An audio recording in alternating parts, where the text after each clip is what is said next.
Ready? Okay. सुप्रभात विद्यार्थी मित्रांनो, कसे आहात? मजेत आहात ना? हा. आज बृहन्मुंबई महानगरपालिकेच्या सपोर्ट टू स्टेट या उपक्रमाअंतर्गत मी आपल्या सर्वांचे स्वागत करत आहे. मुलांनो, आज कोणता सण आहे रे? सांगा बघू.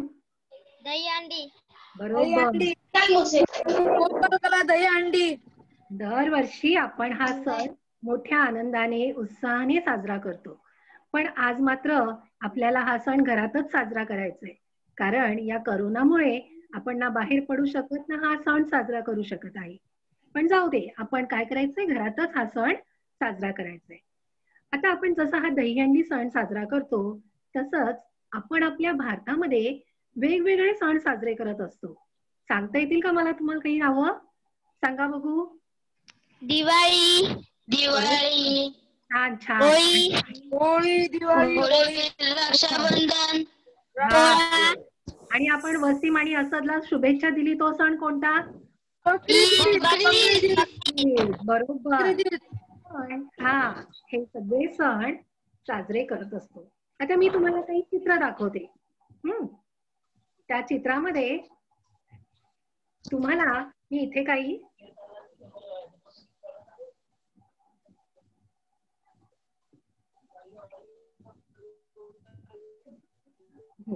चित्र दिसतात का तुम्हाला बाळांनो?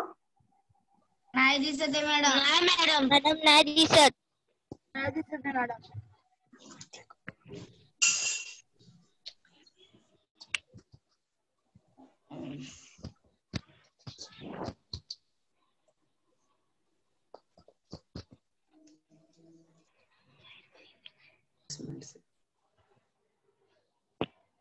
हॅलो, तुम्हाला चित्र दिसतात का बाळांनो? नाही madam.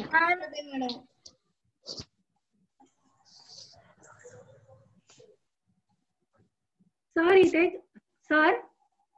Hello Jadhav sir. Share कर सुजाता. चित्र दिसत नाहीये बाई. स्क्रीन शेअर केली पण दिसत नाहीये. ओके, तुम्ही तुमचं बोलत राहा, मी करतो इकडे ट्राय. ओके, तुम्ही बोलत राहा. बोलत राहू सर, पण मला समोर चित्र कशी दिसतील? Hello sir. तुझं काही तू तोपर्यंत चालू कर ना, वेगळं बोल ना, वेगळं बोल सुजाता. सुजाता ऍडजस्ट होईपर्यंत. दरवर्षी आपण हे सण साजरे करत असतो. आता सणांमध्ये कोणकोणते सण साजरे करतो आपण? होळी. दिवाळी. रक्षाबंधन. बकरीद. बरं, आता दिसतात का तुम्हाला सणांची चित्र? गणेश उत्सव. नाही दिसत. नाही दिसत. स्क्रीन शेअर करा. बघतो. तर मला होस्ट केलं तर मी दाखवू शकेन.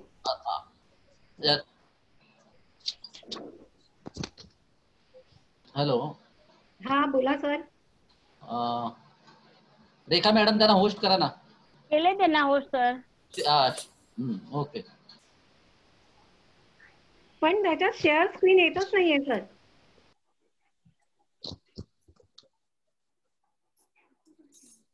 नावापुढे होस्ट येत आहे का बघ.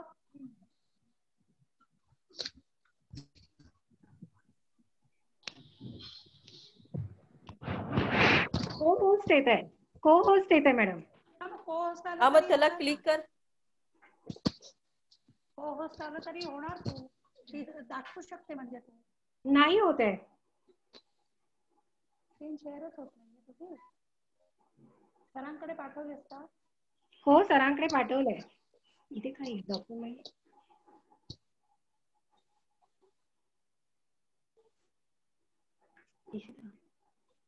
होस्टला पण येतो स्क्रीन शेअर करताना. काल व्यवस्थित झालेली ना? हा, काल मस्त दिसत होतं. हो, काल व्यवस्थित. मॅडम तुम्ही बोलत राहा, मी करतोय, ट्राय चालू आहे. हा, सणांची चित्र येत आहेत समोर सर. मला दिसतील का ती? हो करतो बरोबर घेतोय. तर आपण केवळ हिंदू धर्मांचंच नाही तर मुस्लिम, ख्रिश्चन या सर्व धर्मांचे सण आपण साजरे करत असतो. ख्रिश्चनांचा आपण ख्रिसमस म्हणजे नाताळ सण साजरा करतो, मुस्लिमांचा बकरी ईद यासारखे सण आपण साजरे करतो. शिखांचा बैसाखी हा सणही आपण साजरे करत असतो. यावरून आपल्याला काय दिसतंय की आपल्या देशामध्ये विविध धर्मांचे लोक एकत्र राहत असतात आणि त्यामुळे आपल्या भारतामध्ये धर्म, भाषा, संस्कृती याच्यामध्ये विविधता आढळते आणि या विविधतेतही आपल्याला एकता आढळून येते. आता या आपल्यामध्ये भारतामध्ये ही जी विविधता आहे आणि या विविध धर्माचे लोक राहतात याला कारण म्हणजे आपल्या भारतीय संविधानाने सर्व धर्म समभावाचे तत्व स्वीकारले आहे. सर्व धर्म समभाव म्हणजे काय? तर सर्व धर्मांना समान वागणूक देणे, सर्व नागरिकांना संविधानानुसार समान न्याय आणि हक्क दिले. दिसतात चित्र? बरोबर. हा, मग इथे आता आहे हा पंजाबी लोकांचा सण आहे, बरोबर. सर एक एक करत पुढे घेत जा ना. तर आपण आपल्या भारतीय संविधानाने सर्व धर्म समभावाचे तत्व स्वीकारलेले आहे आणि म्हणूनच आपण हे सर्व सण एकत्र येऊन आनंदाने साजरे करत असतो. बघा इथे गुड फ्रायडेचं आहे की नाही. आता आपल्या भारतामध्ये सर्व धर्माचे लोक राहतात आणि या सर्व धर्माचे लोक एकत्र गुण्या गोविंदाने राहत असतात आणि म्हणूनच आपल्याला आपण एकत्र राहून या एकतेमध्ये सर्व धर्म धार्मिक समन्वय आपण साधतो. आता हा धार्मिक समन्वय जो आहे याची सुरुवात भारतीय समाज जीवनामध्ये मध्ययुगीन कालामध्ये झालेली आहे. मध्ययुगीन कालामध्ये धार्मिक समन्वय करण्याचे प्रयत्न झाले. धार्मिक समन्वय म्हणजे काय? तर सर्व धर्मांना समान वागणूक देणे. आता आजच्या पाठामध्ये आपण धार्मिक समन्वय यामध्ये भक्ती चळवळ हा इतिहासाचा तिसरा पाठ पाहणार आहोत. या धार्मिक समन्वयाची सुरुवात मध्ययुगामध्ये झाली. मध्ययुगामध्ये भक्ती चळवळ, शीख धर्म आणि सुफी पंथ, बघा इथे चित्रात दिसतंय ना भक्ती चळवळ. तर भक्ती चळवळ, शीख धर्म आणि सुफी पंथ याचे आपल्या समाजामध्ये एक वैशिष्ट्यपूर्ण स्थान आहे. इथे तुमच्या लक्षात मुलांना चित्र दिसतंय ना तुम्हाला? ऐकायला येत आहे? आज आपण भक्ती चळवळीचा अभ्यास करणार आहोत. भारतामध्ये निरनिराळ्या प्रदेशामध्ये या ज्या विचारधारा निर्माण झाल्या आहेत यामध्ये भक्ती चळवळ, शीख धर्म आणि सुफी पंथ यांचा खूप महत्वाचा वाटा आहे. त्यांनी ईश्वर भक्ती बरोबरच धार्मिक आणि सांप्रदायिक समन्वयांवर भर दिला आहे. आता समन्वय म्हणजे काय? तर समतोल साधणे. पहा इथे सर्व धर्माचे लोक भारतामध्ये एकत्र आहेत म्हणजे धार्मिक समन्वय साधला गेला आहे. आणि सांप्रदायिकता, सांप्रदायिकता याचा अर्थ काय? तर धर्म आणि संस्कृती यांच्या नावाखाली माणसांमध्ये भेदभाव केला जातो याला म्हणतात सांप्रदायिकता. मग या सांप्रदायिकतेचे वाईट परिणाम काय होतात? तर समाजामध्ये जातीय दंगली, तंटे, वाद इत्यादी वाईट गोष्टी घडतात आणि त्याचा परिणाम धार्मिक समन्वयांवर येऊ शकतो.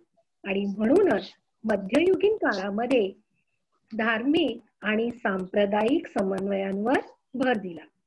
पण सांप्रदायिक समन्वय म्हणजे काय? तर प्रत्येक व्यक्तीने केवळ आपल्याच धर्माचा आदर न करता सर्व धर्मांचा आदर केला पाहिजे, मान राखला पाहिजे. आणि त्यातूनच या भक्ती चळवळीची सुरुवात झाली. आपण जर प्राचीन इतिहासाचा अभ्यास केला तर प्राचीन इतिहासामध्ये ब्रह्मज्ञान आणि कर्मकांड यावर विशेष भर होता. आता कर्मकांड म्हणजे काय? इथे बघा चित्रामध्ये तुम्हाला दिसतंय की एक मुलगा खाली वाकलेला आहे आणि त्याचा बळी दिला जातो. पूर्वी नवस केले जात काही वाईट रूढी परंपरा होत्या, प्रथा होत्या, त्याच्यामध्ये ही बळींची प्रथा होती. यज्ञ केले जायचे.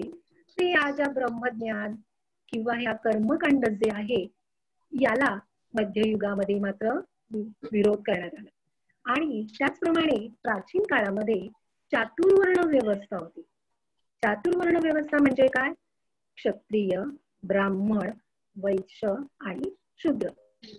यामध्ये जे 4 वर्ण आहेत त्यातल्या सगळ्यांनाच शिक्षणाचा किंवा ज्ञान घेण्याचा अधिकार नव्हता.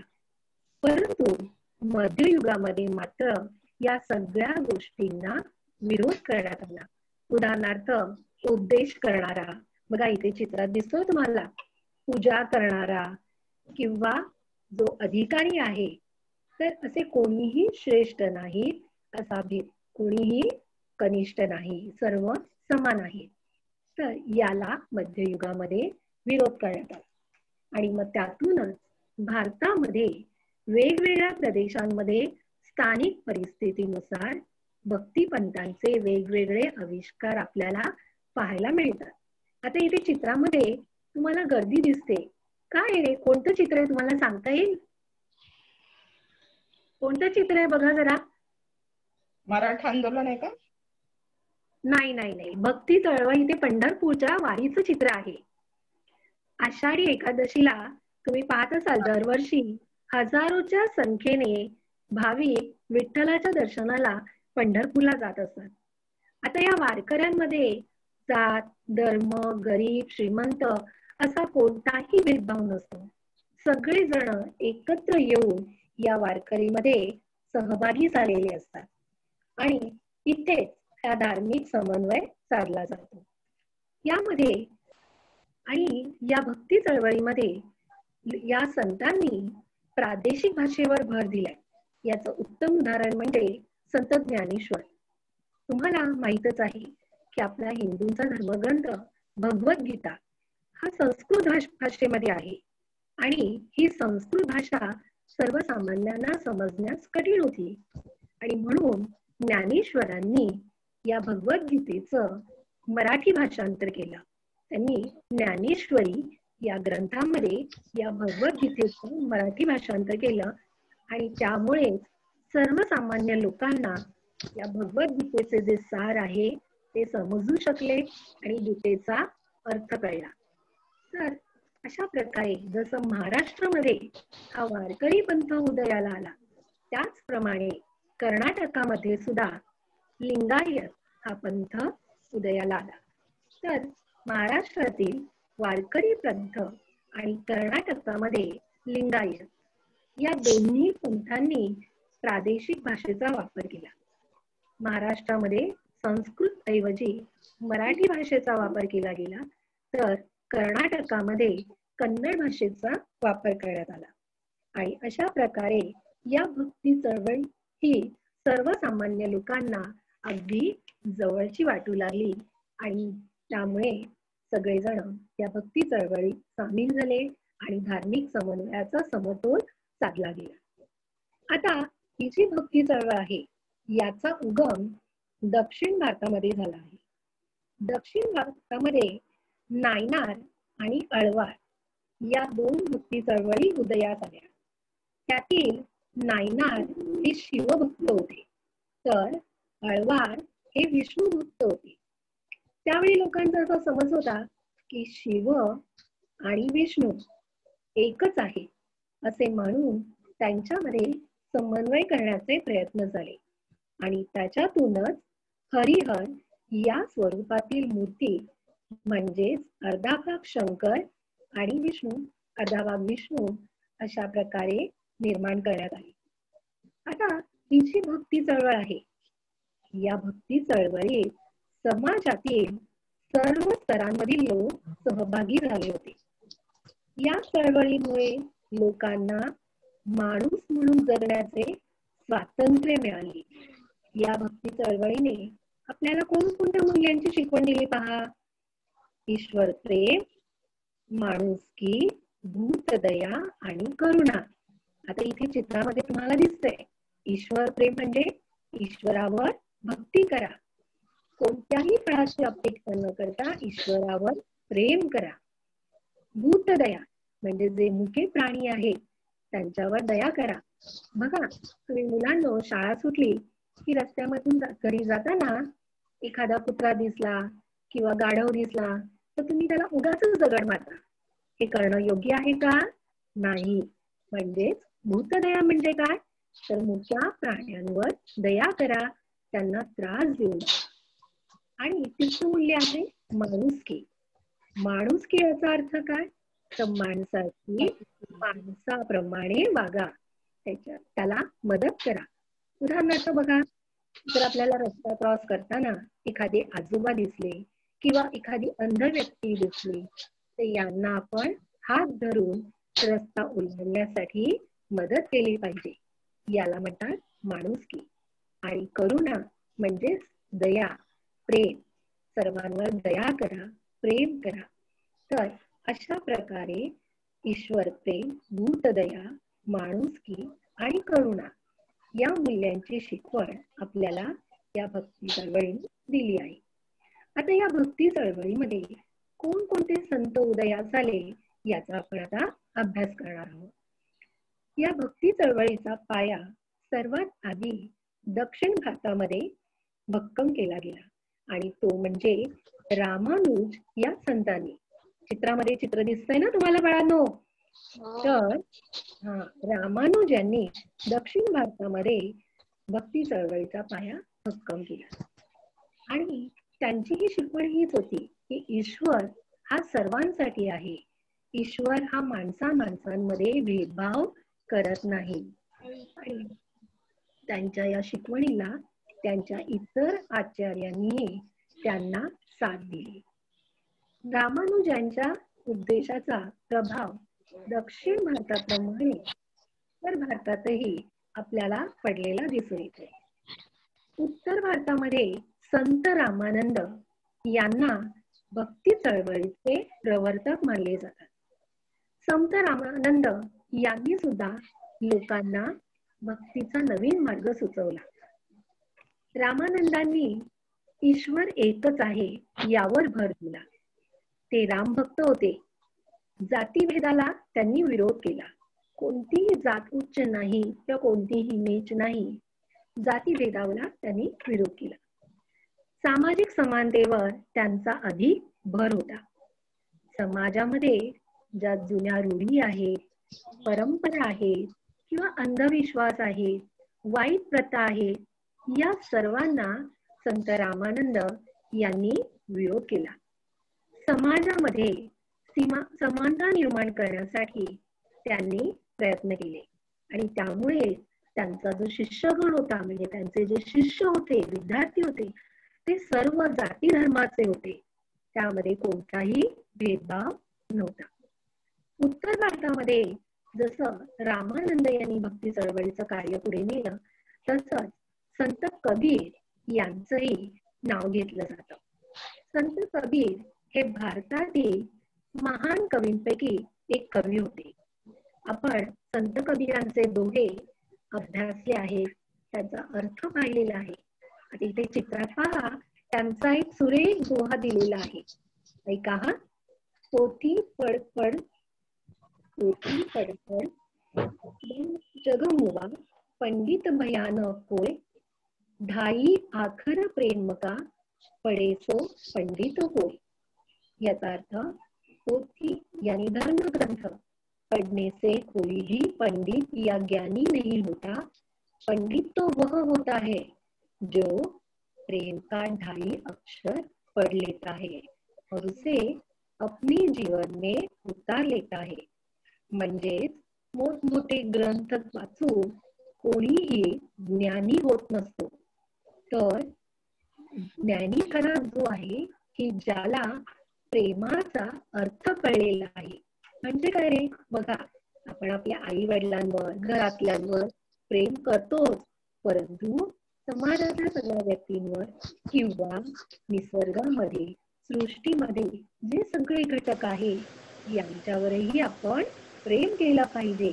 झाडे, पशु, पक्षी, प्राणी या सर्वांवर आपण प्रेम केलं पाहिजे. आणि ज्याला हा अर्थ कळला तोच खरा ज्ञानी. तर अशा प्रकारे त्यांनी भारतीय संस्कृतीचा प्रसार केला आणि प्रचारही केला. आता संत कबीर यांनी 4 गोष्टींना विरोध केला: तीर्थयात्रा, व्रतवैकल्य, उपवास, बरोबर, आणि मूर्तीपूजा. तीर्थयात्रा म्हणजे काही जण अगदी दूर दूर स्वतःला त्रास कष्ट सहन करत देवाच्या दर्शनाला तीर्थयात्रेला जातात. व्रतवैकल्य, उपवास म्हणजे शरीराला त्रास देऊन काही न खाता पिता उपवास केले जातात.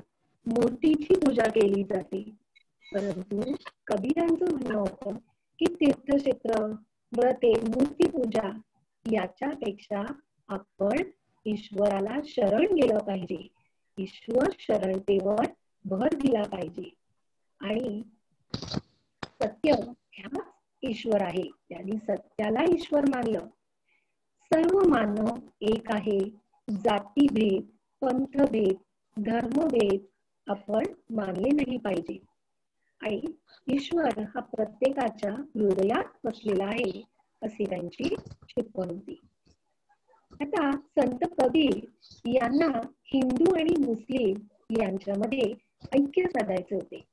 आणि यासाठी त्यांनी हिंदू आणि मुस्लिम धर्मातील जे कट्टर धर्मीय होते, ते जातीभेद पाळणारे होते, अशा लोकांना त्यांनी कडक शब्दात सुनावलेही होते. मुसलमानांचा आणि हिंदूंचा असे 2 वेगळे ईश्वर नसून सर्वांचा ईश्वर एकच आहे. आणि हिंदूंच्या जातीबद्दल तर ते म्हणायचे की एकाच ज्योतीपासून सगळे निर्माण झाले आहे आणि त्यामुळे कोण शुद्ध कोण ब्राह्मण याला महत्व नाही. संत कबीरांच्या विचारांवर संत नामदेवांचा प्रभाव पडलेला आपल्याला दिसून येतो. आणि म्हणूनच त्यांची शिकवण हीच होती की देव हा देवळात नाही, दगडाच्या मूर्तीत नाही, तर तो माणसाच्या हृदयात आहे, माणसाच्या मनामध्ये आहे. तुम्ही माणसाशी माणसांप्रमाणे प्रेमाने वागलात तर तुम्हाला देव नक्कीच भेटेल. अशा प्रकारे त्यांनी आपल्या दोह्यांच्या माध्यमातून समाजामध्ये पसरलेल्या अंधश्रद्धा, वाईट चालीरीती, परंपरा, भेदभाव दूर करण्याचा प्रयत्न केला. आणि म्हणून आजही आपण संत कबीरांच्या मार्गावर चालणाऱ्या धार्मिक समुदायाला आणि कबीरांचे उपदेश करा, कबीरांचा सिद्धांत आणि उपदेश हा आपल्याला आपल्या जीवनाचा आधार वाटतो. आलं लक्षात बाळांनो? कळलं तुम्हाला? आलं लक्षात? त्याच्यानंतर पूर्व भारतामध्ये बंगालमध्ये श्री चैतन्य प्रभू. आता चैतन्य प्रभू हे वैष्णव संत होते आणि ते पंथ प्रवर्तक होते. संत म्हणून ते ओळखले जात होते. चैतन्य महाप्रभू यांनी पूर्वीपासून चालत आलेल्या सनातनी रूढी यांना विरोध केला. ब्रह्मज्ञानापेक्षा त्यांनी ईश्वर भक्तीचे सामर्थ्य लक्षात घेऊन त्यांनी सर्वांना सहज, सुलभ, सोपा असा भक्ती मार्ग उपलब्ध करून दिला.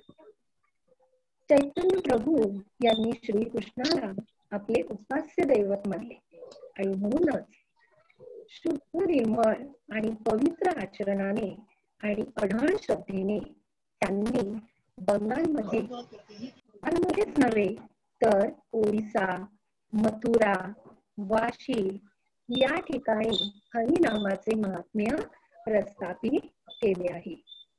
चैतन्य प्रभू नंतर आसाममध्ये शंकरदेव यांनी कृष्ण भक्तीचा प्रसार केला. दिसताय तुम्हाला शंकरदेव? तर यांनी सुद्धा जे कृष्ण भक्त होते, कृष्ण भक्तीचा यांनी प्रसार केला. यांनी मूर्तीपूजेला विरोध केला. त्यानंतर गुजरातमध्ये संत नरसिंह मेहता यांना ओळखले जाते. 16व्या शतकामध्ये प्रख्यात गुजराती वैष्णव संत कवी म्हणून संत नरसिंह मेहता यांना ओळखले जाते. संत नरसिंह मेहता यांना गुजराती भाषेचे आद्य कवी म्हणतात. आद्य कवी म्हणजे प्रथम कवी. आता तुम्ही लता मंगेशकरांच्या आवाजातलं गांधीजींची एक प्रार्थना ऐकली असेल, वैष्णव जन तो तेने कहिए जे तीड पराई जाणे रे. तर हे प्रसिद्ध जे काव्य आहे हे काव्य संत नरसिंह मेहता यांनी रचलेलं आहे.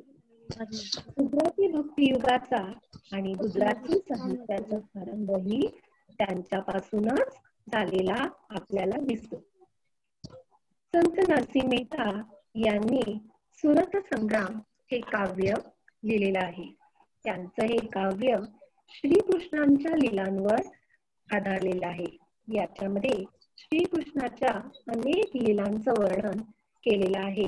आपण श्रीकृष्णाच्या गोष्टी ऐकतो की नाही, या सर्वांचं वर्णन त्यांच्या सुरत संग्राम या ग्रंथामध्ये, या काव्यामध्ये आपल्याला पाहायला मिळते.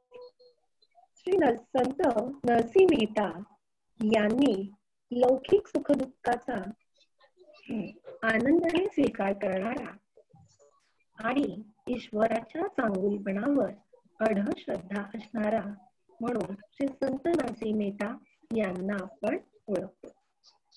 यानंतर राजस्थानमध्ये संत मीराबाई यांना आपण कृष्ण भक्ती मध्ये तल्लीन झालेल्या श्री संत मीराबाई यांना आपण ओळखतो. आता संत मीराबाई या कृष्ण भक्त होत्या. यांचा जन्म राजस्थानमधील मेवाडच्या राजघराण्यात झाला होता. त्यांनी जवळपास 1200 ते 1300 रचना रचलेल्या आहेत आणि त्या सुद्धा श्रीकृष्णाला उद्देशून त्यांनी या रचना लिहिलेल्या आहेत. त्यांच्या या रचना कृष्ण भक्तीची साक्ष देतात. त्यांनी आपल्या या रचना राजस्थानी आणि गुजराती या भाषांमध्ये केलेली आहे. या भक्ती रचना त्यांच्या आजही आपण वाचत असतो, ऐकत असतो. त्यांनी आपल्याला ईश्वर प्रेम, भक्ती, सहिष्णुता आणि मानवता यांचा संदेश देणाऱ्या त्यांच्या भक्ती रचना आपण आजही ऐकतो आणि त्यांनी जगालाही ईश्वर प्रेम, भक्ती, सहिष्णुता व मानवता हा संदेश दिलेला आहे. संत मीराबाई नंतर संत रोहिदास. बघा इथे चित्रामध्ये तुम्हाला दिसतात की नाही संत रोहिदास. तर संत रोहिदास हे सुद्धा संत मीराबाईंप्रमाणे कृष्ण भक्त होते. मध्ययुगीन भारतातील हे हिंदू संत होते. यांच्या गुरुचे नाव रामानंद स्वामी होते, तर मीराबाई यांच्या शिष्या होत्या. संत रोहिदास हे समाजाच्या एकतेसाठी सदैव झगडत राहिले. जागोजागी त्यांनी मंदिरे प्रस्थापित केली आणि मंदिरात सर्व धर्मीयांना त्यांनी प्रवेश दिला. संत रोहिदास हे चांभार होते. चांभार म्हणजे चपला शिवणारे. ते आपल्या जाती बांधवांना उपदेश करताना सांगत, बघा त्यांनी किती सोप्या भाषेत आपला उपदेश केला आहे. चपला शिवताना सळ, सळ म्हणजे धागा. चपला शिवताना सळ म्हणजे धागा आपण वापरतो, तर त्याच धाग्याने समाजाचे कल्याण करायचे असेल तर ज्ञानही जोडायला हवे. त्यामुळे आपल्याला मानाने जगायला बळ मिळेल. तसंच चांभार चप्पल शिवताना चप्पल जशी ठोकून ठोकून नीट करतो, तसंच आपणही समाजामध्ये भेदभाव करणाऱ्या ज्या प्रवृत्ती आहेत त्या वाईट प्रवृत्तींना आपण ठोकलं पाहिजे. आणि चप्पल घातल्यामुळे आपल्या पायाला जे उन्हाचे चटके बसतात ते बसत नाही. आणि म्हणून त्यांनी सांगितलंय की आपण दुःखितांच्या पायांचे चटकेही दूर करून अनिष्टाचे मूळ कापायला हवे. अशा प्रकारे त्यांनी साध्या सरळ सोप्या भाषेत हा जो उपदेश केला आहे तो सर्वसामान्यांपर्यंत आजही आपल्याला पोहोचलेला दिसून येतो. संत रोहिदास यांच्यानंतर वारकरी संप्रदायातील संत म्हणून संत सेना, संत रोहिदास यांच्यानंतर आपण संत तुलसीदास यांची माहिती घेणार आहोत. आता तुम्ही टीव्हीवर सुट्टीमध्ये रामायण ही मालिका पाहिली का रे? रामायण मालिका पाहिली तुम्ही सगळ्यांनी? रामायण मालिका नाही पाहिली? बरं बरं, रामायण म्हणजे कोणावर आहे रे रामायण? कोण कोण आहे त्याच्यात रामायणामध्ये? कोणाच्या गोष्टी आपण वाचतो रामायणामध्ये? तुम्ही परीक्षा पण दिली आहेत ना रामायणाची? हा, राम, सीता, लक्ष्मण, बरोबर, यांच्या गोष्टी आपण रामायणामध्ये वाचतो. तर रामायणातला श्रीरामचरित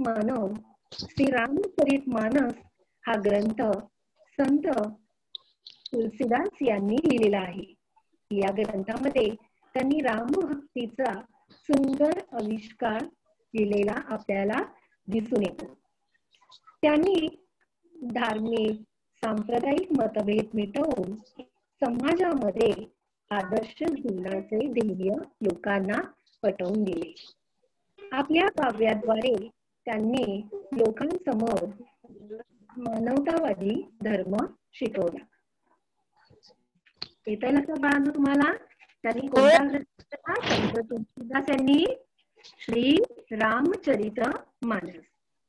संत तुलसीदासानंतर वारकरी संप्रदायातील संत सेना हे ओळखले जातात. संत सेना हे उत्तर भारतातील होते, परंतु त्यांनी मराठी भाषा आत्मसात करून मराठी भाषेवर प्रभुत्व मिळवले. त्यांनीही उच्च नीच, जातीभेद या वाईट परंपरा मोडीत काढण्यासाठी उपदेश केला. संत सेनेनंतर संत सूरदास. संत सूरदास हे हिंदी साहित्यातील महाकवी म्हणून ओळखले जातात.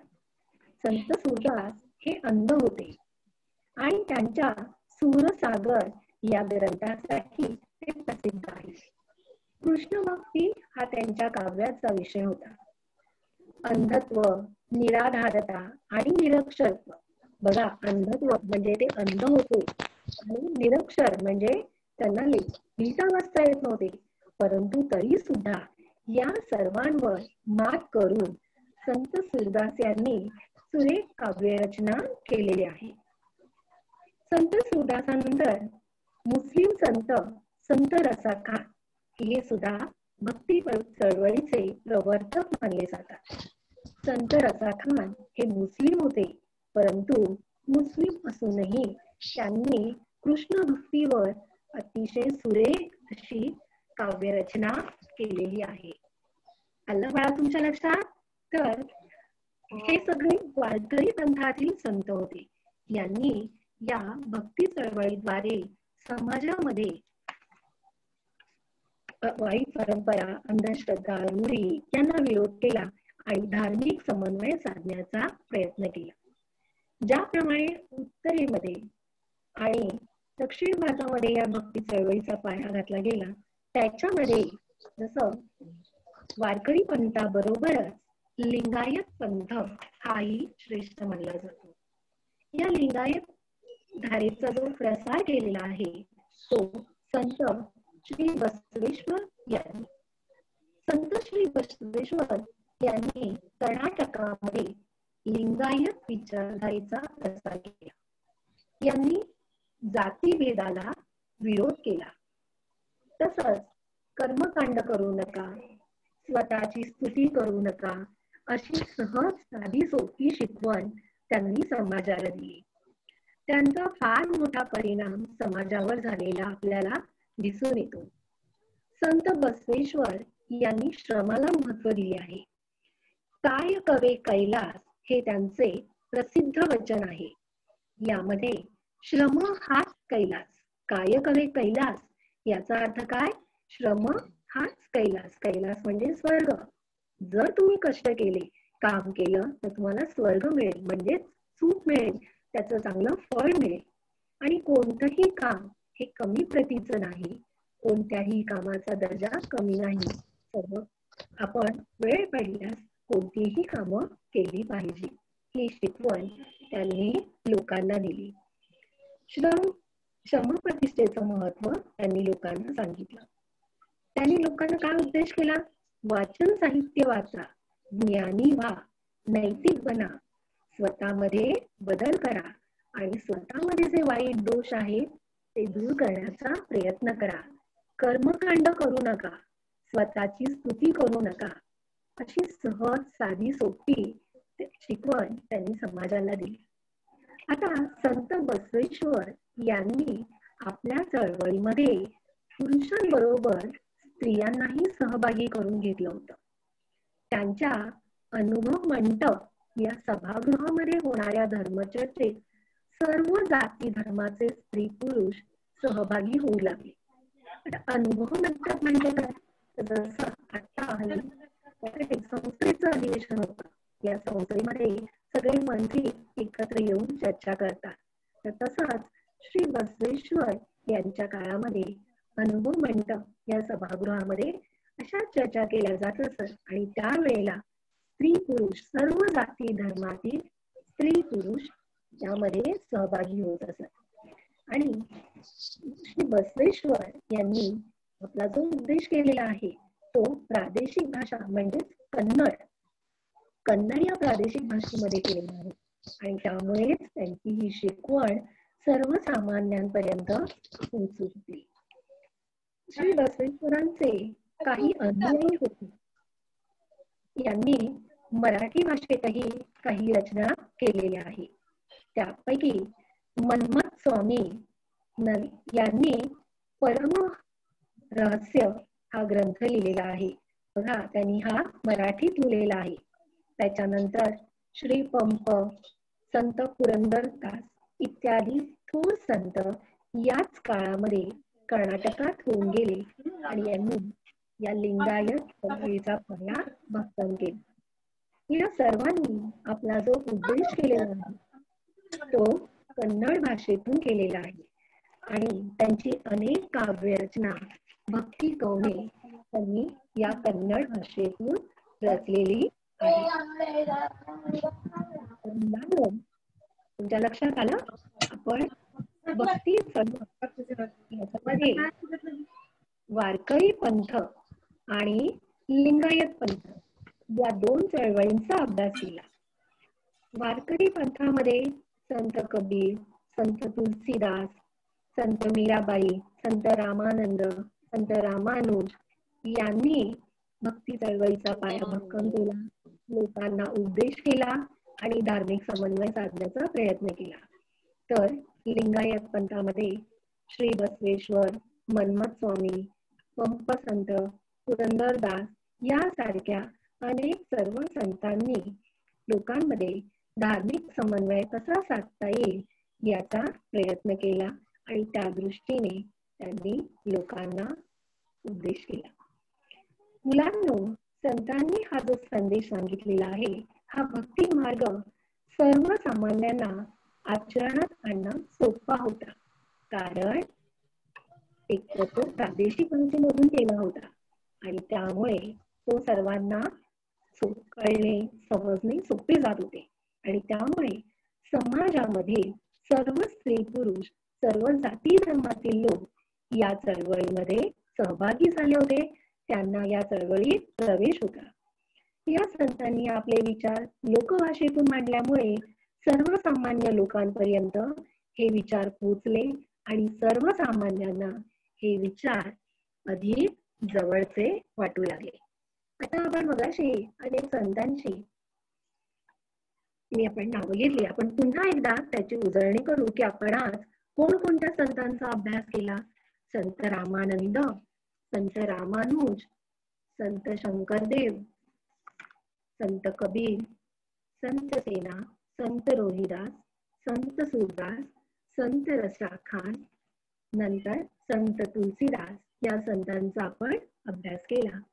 त्याच्यानंतर कर्नाटकातील संत श्री बसवेश्वर, नंतर संत मन्मथ स्वामी, संत पुरंदरदास, श्रीपंप या संतांचा आपण अभ्यास केला. तर बाळांनो, तुम्हाला हे कळलं का रे सगळ्यांना? तुमच्या लक्षात आलं का? बाळांनो, तुमच्या लक्षात आलं का हे? संतांनी आपल्याला, तुमच्या लक्षात आलं का? बघा, हो आलं मॅडम. हो आला मॅडम, आला. धार्मिक समन्वय साधण्यासाठी संतांनी जो उद्देश केला आहे, या सर्व संतांचा शेवटी एकच उद्देश आहे. ईश्वर हा एक आहे. सत्यालाच ईश्वर माना. मूर्तिपूजा करू नका. उपवास तपास करण्यापेक्षा माणसांमध्ये देव शोधा. दगडाची पूजा करू नका, मूर्तीची पूजा करू नका, तर माणसामध्ये देव शोधा. आणि या भक्ती चळवळीने आपल्याला 4 मूल्यांची शिकवण दिली. माणुसकी म्हणजे काय मला सांगा रे? माणुसकी म्हणजे काय? हा, माणसाने वागायचं. बरोबर, माणसाने माणसाशी माणसाप्रमाणे म्हणजे चांगलं वागायचंय. आणि धूर्तदया याचा अर्थ काय रे? काय मॅडम? धूर्तदया बरोबर, प्राणी मात्रांवर चांगलं वागायचं. त्यांच्यावर बरं, त्यांना त्रास द्यायचा नाही. त्याच्यानंतर करुणा, सर्वांवर प्रेम करा. बघा, माणुसकी, धूर्तदया, करुणा आणि चौथं मूल्य काय? सहिष्णुता. सहिष्णुता म्हणजे सर्व धर्म ना समान वागणूक. केवळ आपल्याच धर्माचा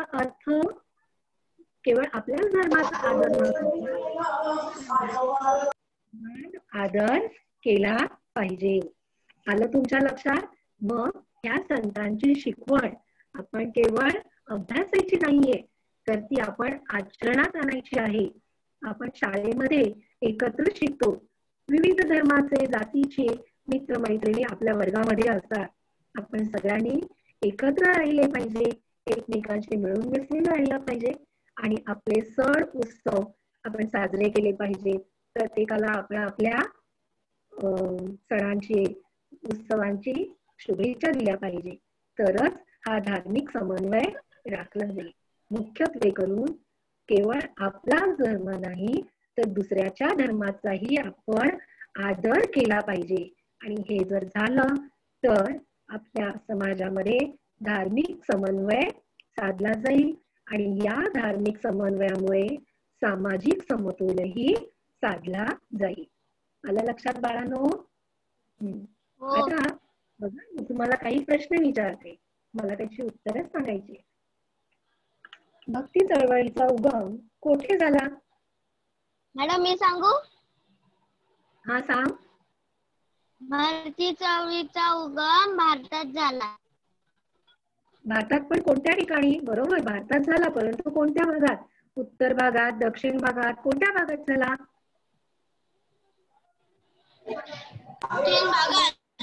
दक्षिण भागात. बरोबर, भक्ती चळवळीचा उगम दक्षिण भारतामध्ये झाला. आता दुसरा प्रश्न आहे का? भक्ती चळवळीमध्ये कोणत्या मूल्यांच्या शिकवणुकीवर भर दिला होता? कोणती 4 मूल्य सांगितली होती? आपण आता पाहिली.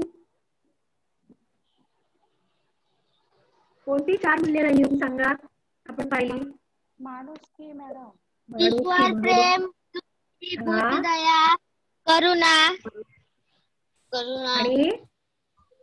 आणि माणुसकी. बरोबर, ईश्वर प्रेम, माणुसकी, धूर्तदया आणि करुणा या 4 मूल्यांवर भर दिला होता.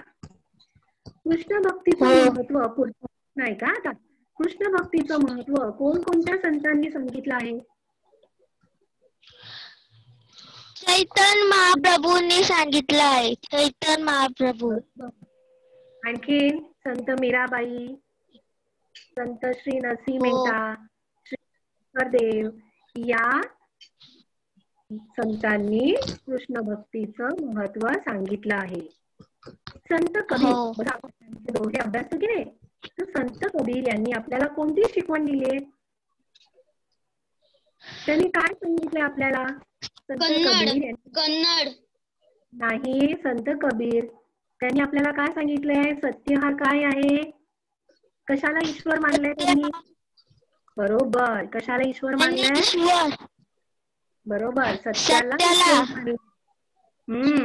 आणि मूर्ती पूजेला त्यांनी महत्व दिलेले अशी त्यांनी शिकवण दिली.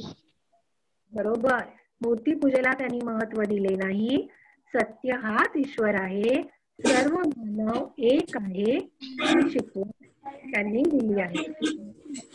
कर्नाटकामध्ये लिंगायत धरेचा प्रसार करणारे कोणकोणते संत होते?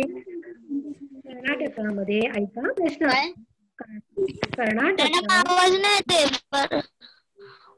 कर्नाटकात लिंगायत धारेचा प्रसार करणारे संत कोण कोण होते?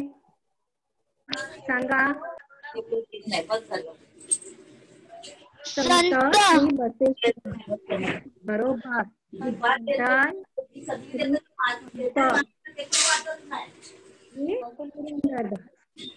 संत श्री बसवेश्वर, संत श्री पंप आणि संत श्री पुरंदरदास यांनी कर्नाटकामध्ये लिंगायत धारेचा प्रसार केला. गुजराती भाषेचे आद्य कवी म्हणून आपण कोणाला ओळखतो? गुजराती भाषेचे आद्य कवी कोणाला ओळखतो आपण? कोण? आपण सांगा.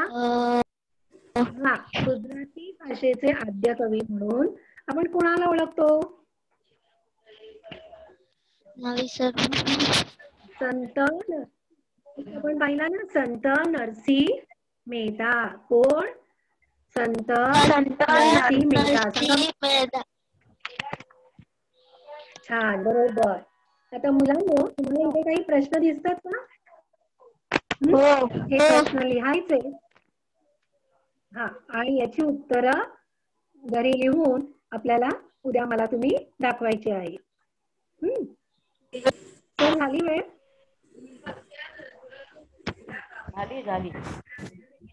झाली वेळ. प्रश्न लिहून घ्या मुलांनो. संत कबीर यांनी कोणती शिकवण दिली? रामचरितमानस हा ग्रंथ कोणी लिहिला आहे? 2 प्रश्न लिहून घ्या. 3 मिनिटं आहे. हॅलो, ऐकते मी.